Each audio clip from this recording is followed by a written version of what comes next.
Joining us today for our third and for now final installment of the Trans in the Arts series for y'all. We're welcoming back Beks today for a recording of their podcast, Our Lives Aren't That Interesting. And so, yeah, thanks for everyone for joining. We are recording this session. And so if you do not want your face or your voice to be on recording, feel free to turn off your cameras and type in the chat if you would like to. And so without further ado, I'll turn it over to Beks. Thank you so much. Yeah, so Our Lives Aren't That Interesting came from, I forget which one of you, I think it was Mom. We were talking about like our adventures and our life stories of being, pastor's family and all of the things that, we've encountered because of that. And one of you said that like, oh, well, like we haven't told a lot of our stories because we grew up being told that our lives aren't that interesting. And I was like, that's a thing now. I think it was you. Nobody wants to hear my story. I'm not that interesting. I'm like, yeah, no, we're gonna change that. So we've talked a little bit about some of our stories, and we wanted to talk about because we have a very artistic and creative family. Obviously, I run my own theater company, and I've been a professional actor for about 7 years. My mama is wearing some of the jewelry that she made herself, and we're doing the bracelet too. It's pretty. She's got all kinds of cool things and stuff. Yeah, so Mom was an art major, and then Dad, being a pastor, does a lot of talking as well for a living. This is where I get it from. And plays guitar. And plays guitar. And songwriting. So we do a little bit of a lot of things. Yeah. Yeah. But yeah, I grew up in a very creative household, and I think it helped me a lot because these two were reading to me before I was born, and not we definitely had a fair amount of Dr. Seuss in the house and books that actually were written for kids. Child appropriate level. However, they heard their first Shakespeare at 3 months old. And I read Augustine and all my seminary homework. It's like, and so then we have the transubstantiation controversy. Oh, isn't that interesting? Oh, you just burped on my textbook. So, yeah. And then they were surprised when I was reading at 18 months old. If you read in the right voice, it doesn't matter what you're reading. And then they killed everybody in the room. Oh, isn't that something? So, yeah, I'm not surprised that I grew up to be swinging swords for a living. What does that have to do with reading? The example you used Shakespeare. Yeah, I think the first Shakespeare play that I read on my own was I think I read Midsummer in second grade. Probably. And then found King Lear next, which was not because the these were recommended just order. on the shelf at the house,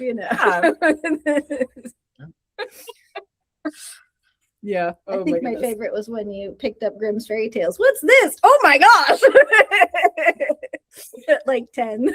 Yeah, that sounds about right. Not as advertised. So, well, and especially because I didn't watch a lot of Disney movies as a kid. Yeah, but the original is nothing like the movies. No, it's not. Right? But yeah, I grew up sewing with Mom. I remember making Beanie Babies and things, and Mom taught me how to sew pillowcases and our own clothes and stuff. And we don't do it a ton, but I do have a fair number of costume pieces that I still wear that we made together, which was very fun.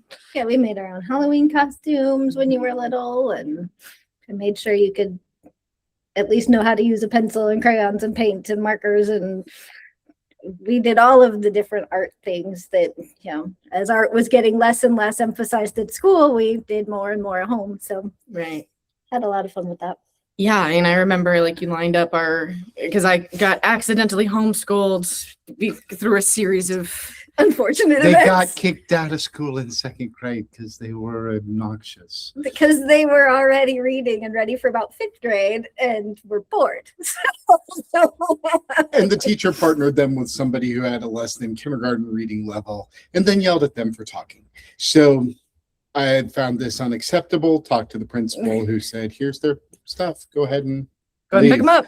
And I was like, you know, you need their test scores. I know how state funding works, but so anyway. That's how we found ourselves homeschooling. That We was teased it, that they got literally. kicked out of school in second grade. Really fun. And it was Great like, great, story. I have to be educating this kid as of today. We're gonna figure this out.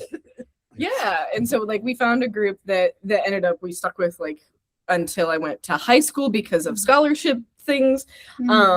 But we really focused on that program tied like the art classes and your music classes and your history classes together starting in kindergarten. And so like we were learning about like different facets of the same culture in 3 different classes, which was really, really cool.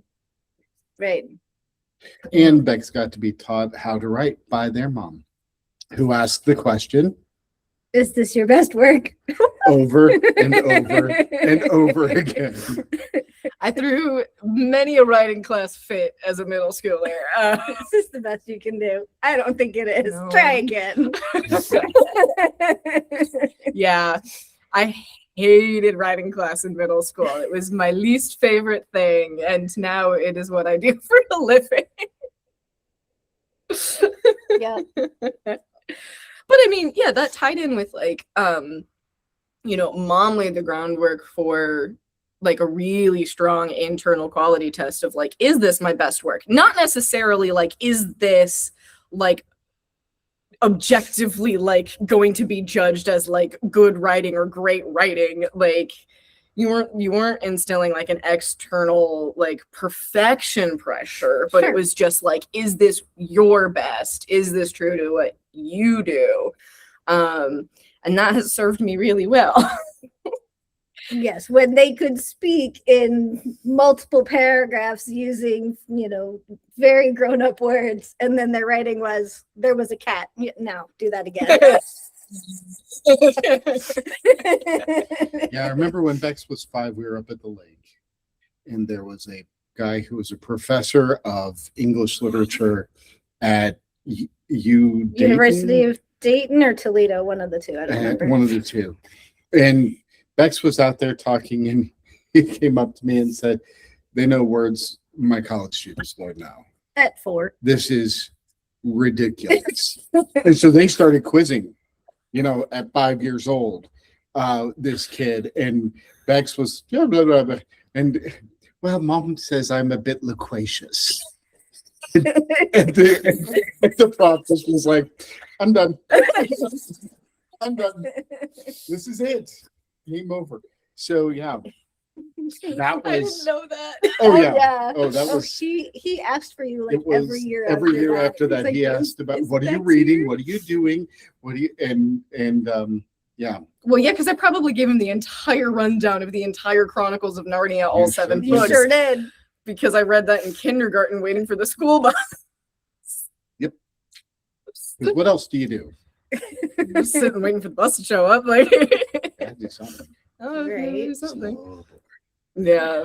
But yeah, it's been, yeah. So I grew up in a really like creatively supportive environment, but like, yeah, I hit about 10 and was like, I'm going to be an engineer. And that sort of like stuck for a while. And then and like, the rural high school you went to also was very, you know, I don't want to say they were a STEM focused high school, but any student that went to that school that was good at science and math, it was like, you need to go into a STEM career. You're going to be one of our bright shining stars. Go be an engineer because that's what we do. well, in the major industry in that town was there was a factory that used engineers, and there were a couple different, including a group that made stuff for Tesla, and And so there were very few opportunities, but engineering was one of those that would be possible. And with Brain Drain in Indiana, they were like, we want you to come back. We don't want to lose you. We want to build into you so you know we value you.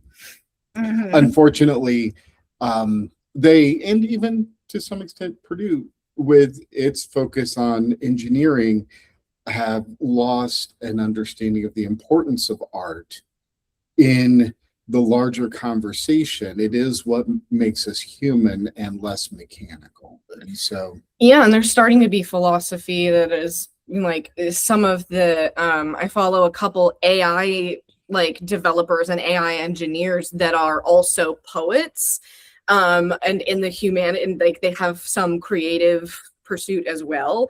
And especially the poets are like, hey guys, so AI can automate like low mental load thinking, but it cannot do judgment. It cannot evaluate. And like that's where the humanities comes in, is developing that critical thinking and being able to balance things and you know, sit in a world of gray that does not have a clear answer.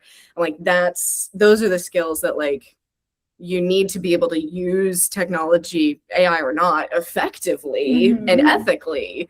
That the technology itself cannot, like, that's not what the tech is designed to do, right? But yeah, so I hit college still as an engineer, even though I had done a summer. Basically, I graduated from high school. We moved 4 days later. And then a month after that, I moved to 20 minutes south of where I had gone to high school to go to actor housing for the summer at my first Shakespeare gig, because that was essentially, we had seen the Hoosier Shakespeare Festival like touring around the area, because they do like free Shakespeare every summer. And so I went and talked with some of the actors, and they were like, well, if you're 18 by this day, you're old enough to audition. And I was like, well, you know, I'm going to be an engineer, but like, I'll learn what an audition is and I'll go. I just want to learn what the thing is. And then got cast. Ask about their singing. Go ahead. Ask what they did for their song. This is the best. So I was very, we'll say, self-conscious about my comedic abilities. I'm really confident with my dramatic abilities. They've been dramatic since they were 2 months old. Yes. Proud of it. But I did not consider myself a funny person, and certainly not a funny actor. And so, but they needed like a comedic monologue, a dramatic monologue, and then a song self-accompanied if you played any instruments. And I was like, well, I know like 2 chords on the guitar. I know like a lot of folk songs are like pretty simple chord structures that I can like teach myself in like the month that I have before the audition. So I picked a comedic song. It's called The Merry Minuet by the Kingston Trio, which is this like very dark humor, Cold War era like song about how this country hates this country hates that country, this country hates this country, but it's fine because we have the mushroom cloud and it's not gonna matter anyway. That's basically the song. Very nihilistic. Yes. And so I was like, sure, I'll do that. And then I got the flu like the week before the audition and never learned the guitar chords. So I was like, well, I don't have time to learn a new song. I certainly do not have the time to like try to worry about, you know, stressing myself out over learning the guitar music. So I went to my siblings' like band department because they were band kids, and I was like, can I borrow a musical triangle? And they let me borrow it. So I was the only person there auditioning accompanied by triangle. And I'm pretty sure that had something to do with why I got cast. The song ends with, and we'll be blown away. That was it. That was it. That was their accompaniment. It's awesome. Anyway. You know, it worked. I guess to cover anything. Got the job. I got the job. Yeah. And then went to school. I was going to go to as a theater engineer, and then COVID hit the end of my freshman year. And so a series of very dramatic discoveries happened in that spring, including coming out. That was fun. I think I might. Yeah, I bailed on my coming out to my parents like at least twice, if not 3 times, before I finally actually came out. And our response was, okay. They're like, oh, all right. I'm thinking about this. Okay. Sure. Works for me. Let us know. I've learned to become more assertive in my language as I have grown up. Still working on it. But yeah, I remember we had a lot of conversations out on the back porch that spring of just like, okay, my then like middle school sibling is correcting my computer science TAs and fixing my homework. And like, maybe I'm not the computer engineer in this household. And so like, what do I do? Because like I'm loving the theater classes that I'm in and like the shows that I'm getting to do. I really liked Shooter Shakes, but like, is that going to be something that like can take care of me? Do we, what do we? And you two did I've always been able to have like open conversations with the two of you, and so like we had a lot of talks about like, do I stick with engineering or do I change majors? I ended up changing majors. But one thing that I heard a lot that spring that I've heard throughout growing up is a phrase of my mother's, which is you can step off the merry-go-round of despair now. You have the power to choose to get off this merry-go-round of despair. Yes. Yep. So that definitely, I keep a quote book of like all the fun, like, because this house, we don't insult each other in like you're in like normal language, I guess. My siblings will like do the dishes and we'll hear like the argument start to escalate, and then we'll just hear one of them go, "You thrice accursed fog vapor." Don't even know what that means. But okay. So I keep a quote book of like merry-go-round of despair, fog vapor, like all the things that this. Not just fog vapor. Thrice accursed. Usually when we siblings insult each other with like iambic pentameter like that, the fight is over because everybody's giggling. Oh my goodness. But yeah, so I keep a running quote book of just like things that I hear in this house, and and it has expanded into also like as I've started writing more plays and I've started getting them out into the world, I've started hearing from people like, oh, this is like, these are some of the things that I took away from this story and things, and I'm like, man, a lot of how these two raised me is really baked into what I write. Like I don't think I've managed to specifically use merry-go-round of despair yet, because I write a lot of like fantasy stuff, and so I haven't figured out a lot of merry-go-rounds in fantasy. Oh, I shall kick thee off thy merry-go-round of despair. Great word. Haven't figured out how to put a merry-go-round in. But like I think my fantasy version of it was like spinning things around in your head only makes a cyclone.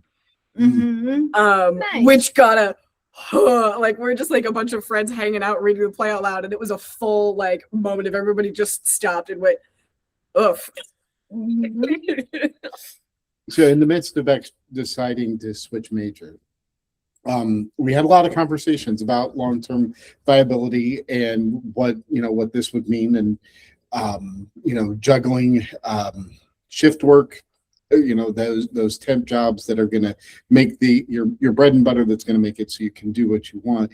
It was a little bit before that conversation that I heard a podcast of a guy who was an author, and I cannot remember who it was. And it was either a TED Talk or a Moth Talk. And the guy talked about how his siblings looked at him and they were like, "You're never going to make it." And his dad said, "No matter what, as long as I'm alive, he'll have a place to live and a place to eat." Because, and dad wanted for his son to be, wanted him to be successful, but knew that part of success is following to the best of your ability the way God made you and God designed you. God inspired dreams in you, and so this father of this author, and I wish I had written it down, but didn't. So sorry. Feel free to look up all the TED Talks by authors. Let me know how that goes. Anyway, That's most of it. but yeah, I know. But anyway, so I was like, that is, we will always have a place for our kids to live, we'll always have food as long as we're around to make sure. Especially when this one's cooking. Oh, love language. Have a bite. Anyway. Yep. So, but I found that was an important part, that we're going to support you. We're going to be here with you. You're going to have to do some things to fill the gap for what you need, but yeah, and I've picked up a fair amount of, like I was an office assistant on campus for a while. I would picked up, the contract writing jobs of I wrote for Phi Beta Kappa's magazine for a semester. And it was I have so many 1099 jobs. Just Emily was like, yeah. I get that. The fellow artists on the call are yep. Well, and that's part of why I ended up traveling so much early in my career, was just because I was I would go where I was getting paid, and so I ended up out in Cleveland for a year right out of college doing, teaching Shakespeare to English classes, and that was so fun. And it was there that the seeds of maybe I need to be more than just an actor started. I didn't register that they had been planted at that point. We did, but they didn't yet. Yeah. But I would always wear my pronoun pin because I've got a missing a tendon in the shoulder, and because I was changing teaching partners every week, and we're getting to the schools at anywhere from 7 to 10 a.m. I was I'm just gonna mark that shoulder just to make it easy for everybody to just remember that this one is the one we don't pull on, please, and also it doubled as helping the teachers remember, because we're only there for a week, and it also doubled as the kids in the Midwestern schools that I was going to, the ones that are looking for it would see it. And I had so many schools where, I had kids who would pull me aside and say, hey, I'm not out, for XY reasons, but if we're doing stuff one-on-one, can you use this name and pronouns for me instead? And I was yeah, absolutely. I got you. And I remember there was one week that myself and another openly non-binary actor teacher, we were teaching together, and this kid pulled us aside in the hallway after class and was I wanted to tell you, one-on-one, this is my name and stuff. I'm not out in class, which is why I introduced myself differently. But I just wanted to tell the two of you that because I see you, I know I'm going to be okay. I know I'm going to make it. And oh my gosh, we all just cried in the hallway at 9 a.m. on a Monday. It was just I looked at that kid and I was you are why I took this job. I hate getting up early in the morning, but this is why why I did that. Right. Because I didn't have that in high school. And my gosh, if I had access to queer language in high school and artistic language in high school, a lot of conundrums would have been solved a lot sooner, So that really started the okay, this art thing is definitely where I'm called, where I need to be. So, okay, let's figure out how I'm doing this. And right. And we had that conversation too, not just, okay, go be an artist, figure it out. It was, let's help you, ask some coaching questions, some leading questions, because I don't know how to do that in this industry. Being an actor, writer, that's not my field, but let's have the conversation of what do you need to make this happen, to make this your career and fully live into who you are. Yeah. My mom has been very adamant about, you're not giving up. Practicing karate, because Mom and I have trained in karate since I was 6 years old. Yeah. And so we're very used to being in the sparring ring with each other, and we to be careful with context sometimes, because we're bruises happen when you train in martial arts, they just do. It's no big deal. And and we have like literally just racks of martial arts weapons downstairs because we all trained, and so we needed, We have 5 of everything. everything. Plus together. We have so many sticks downstairs. And so like you and I were training outside like just a couple weeks ago, wasn't it? Right? Yes, and you're having a very bad day. I'm never gonna make it. I can't do this. I don't think I'm gonna make it. And I said to them, I was like, I've got a stick in each hand. You cannot give up now or I will kick your butt. And it's a testament with so much love to like how safe I feel with my parents that my immediate response was then bust out laughing. And got off the merry-go-round of despair. So I was like, all right, yeah. What I needed. Okay, now we can talk.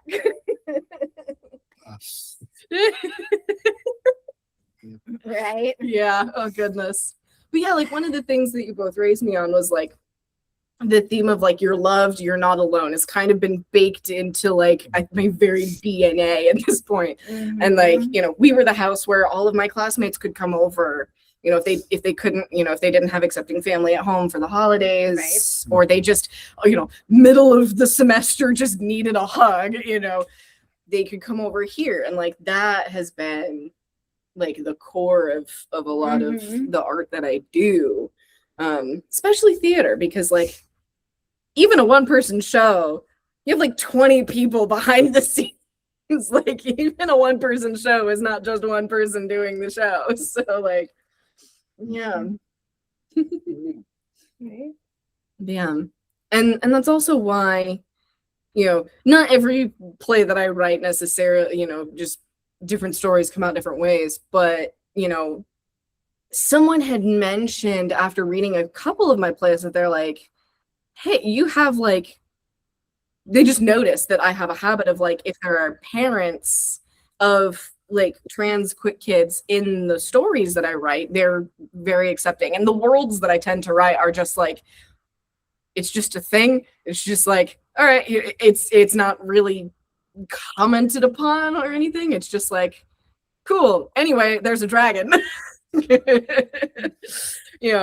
they picked up on that and they were like, that seems to be a pattern in how you write. And I was like, well, yeah, because that's how I grew up. Like, gender roles weren't really a thing in this house. Oh, yeah. He was the one in the kitchen cooking dinner, and I'm the one changing the headlight in the car. Yeah, that's just how he rolled. Yep.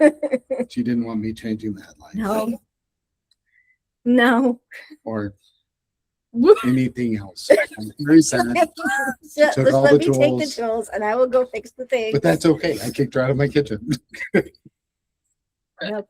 So I make the food and she fixes stuff. And we're both happy. And stuff And the house stays works together better. and everybody gets fed. So, all things work. Gender roles are goofy at best. Right. If in my line of work as a pastor, I talk to people about giftedness all the time and what are you good at? How's God make you? What are you good at? Do that. What the world needs is people who are alive and passionate about what they're doing and they're making a difference in the world. Do that.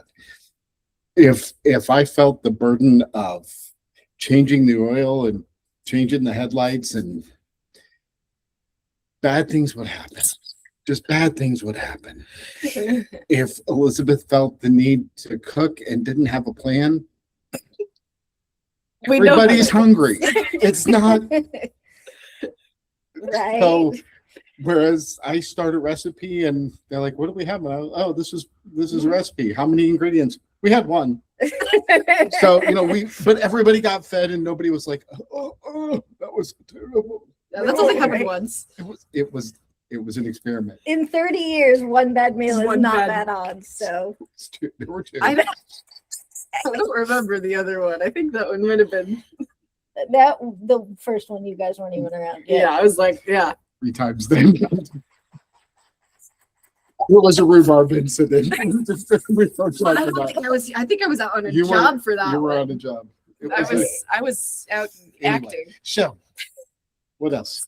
What else So are we yes, talking about? we blurred the lines of what the gender Oh, rules yeah. were because I had grown up in a very strict, this is what girls did and this is what boys did, and there was no in between. And I was like, no, I want to go build the dock. Who cares about cooking? And they didn't know what to do with me. Yeah.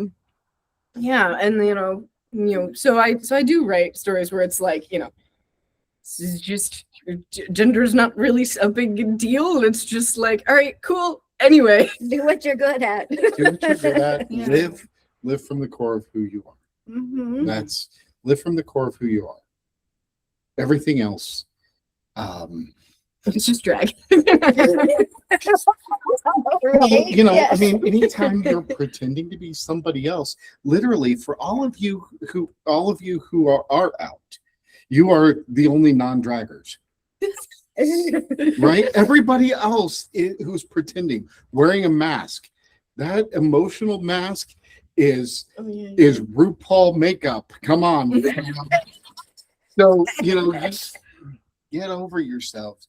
You have a problem with all these people dressing in drag. You're doing it emotionally. Mhm. I love whoever started pointing out the WWE is also drag. It's drag. It is. Oh my gosh. Just awesome drag. With big sweaty people. They're just great. They make me go, wow. And they haven't Aren't you figured glad out you invited your dad on here? how people who go to this go, I don't like no gay people, and they're going, ew, yes, I love the shorts. I mean, come on, get over yourselves. Sorry. This has nothing to do with what that's not even on our list. That was squirrel. Anyway, Yep. I do have a squirrel on my pulpit. Yes, he He's good. does. You also got given a squirrel costume because of how distractible you are. Anyway, Oh goodness. Speaking of fights, because that is on our list. fights. Why is fights on our list? WWE Well, fight. Yes. Yeah, because Fair fight. I do a lot of like stage combat and stuff. So I do, and I did martial arts for a while. My mom is the one you want in a street fight. My dad is the one you go to talk through your feelings. Pretty much. Your dad is the one you want in a street fight to talk them down. Okay, now let's all take a moment, take a deep breath.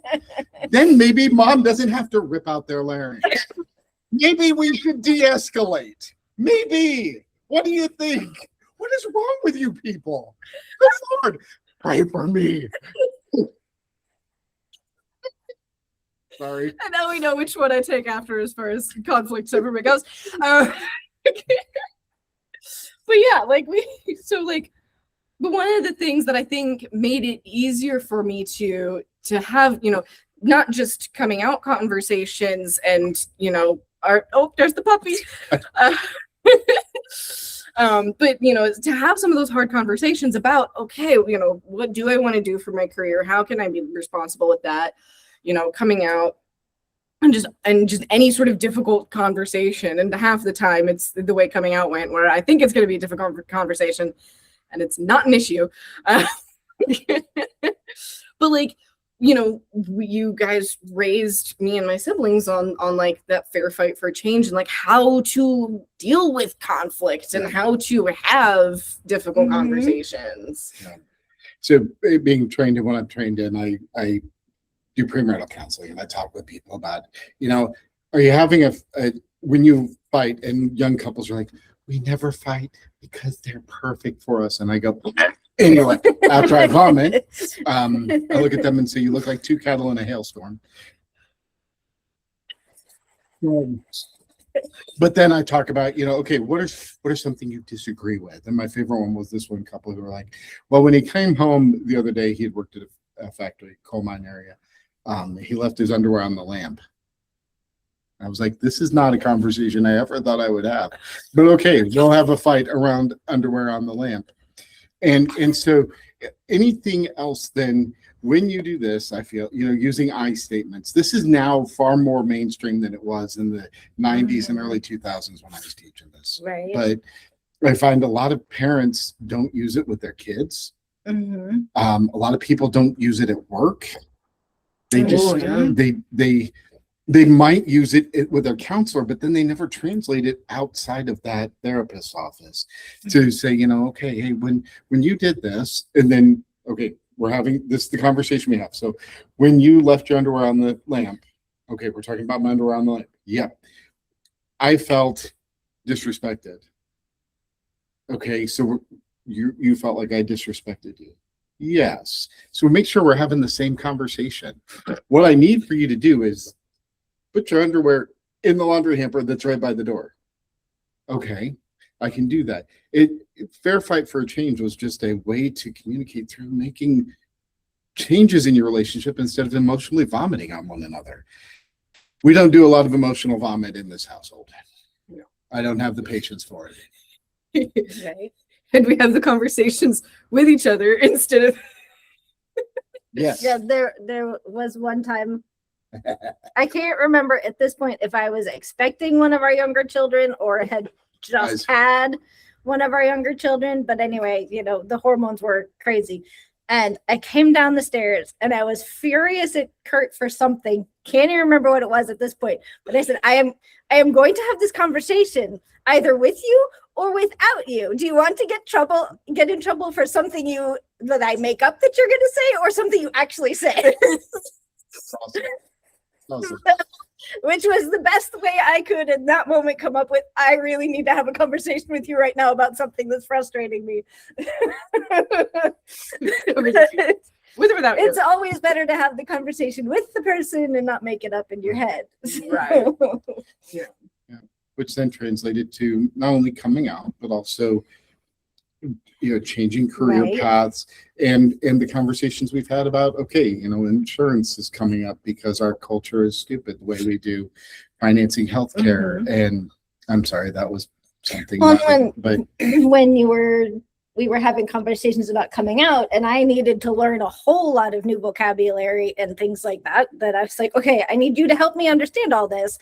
We're not going to get it done in the next hour. So we agreed to not disagree, but we agreed to respect each other. Like, I'm going to respect you in this. I'm not going to try to ask questions because out of a voice of disrespect, but not agree to disagree, agree to respect as we were having those open conversations. So there's a big difference in that word change.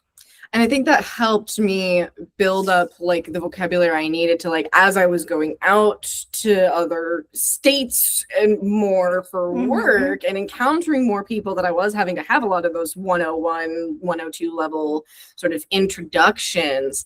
I was able to have not just the language to, I had practiced obviously the educational part of it, but I also had more of a gauge for being able to have sort of the spidey sense of like, okay, this person is engaging with this, is asking the question awkwardly because they're not sure how to ask and they don't want to cause harm, but they want to help, but they don't know how to ask the question. Cool, I will engage with this person and I will be patient and help them out. As opposed to the person who is just coming at it to start a fight.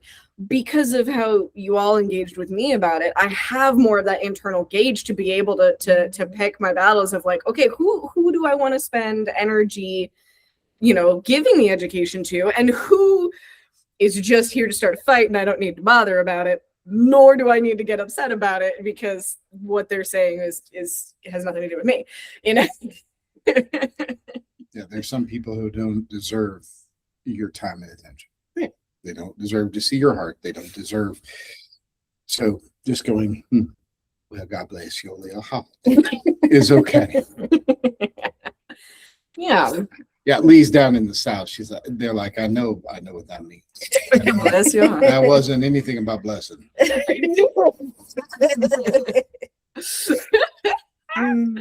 Yeah. Oh, bless them real good.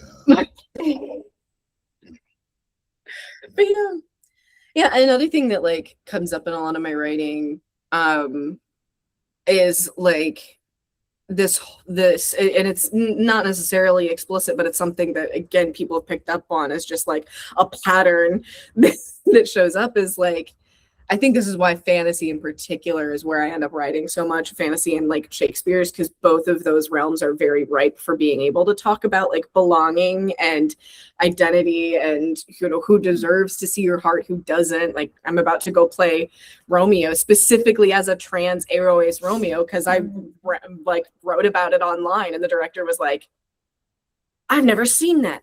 Do you want to come do that? Great, you know. But like, you know, we talk a lot about like fitting in versus belonging. And this is your thing. So well, it goes back to, you know, even before you came out, when you were in high school, your friends all knew they were welcome right at our house, that they didn't have to change who they were around us. That they didn't have to code switch, right? They could just be. And that being, one of the things I talk about quite often is God created you as a human being, not a human doing. yeah. You being, and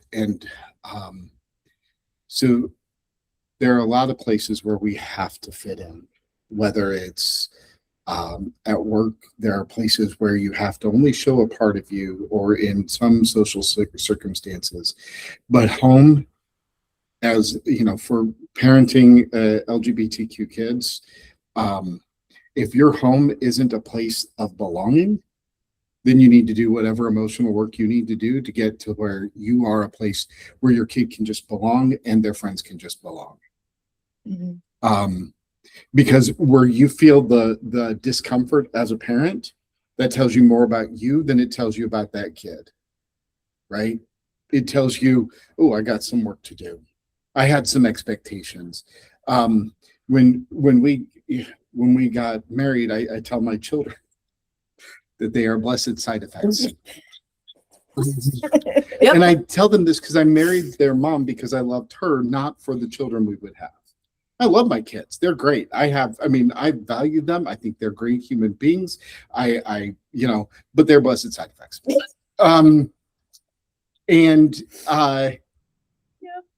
But they know, as such, what I'm saying is I married your mom for her so that she knew she had a place of belonging, that she didn't have to present only part of herself, just like they don't have to only present part of themselves. Mm-hmm. And their friends don't have to just come and fit into a box. Fitting in versus belonging. If your home is not a place of belonging, you need to do whatever work you need to do so that those you encounter experience you as a place of belonging.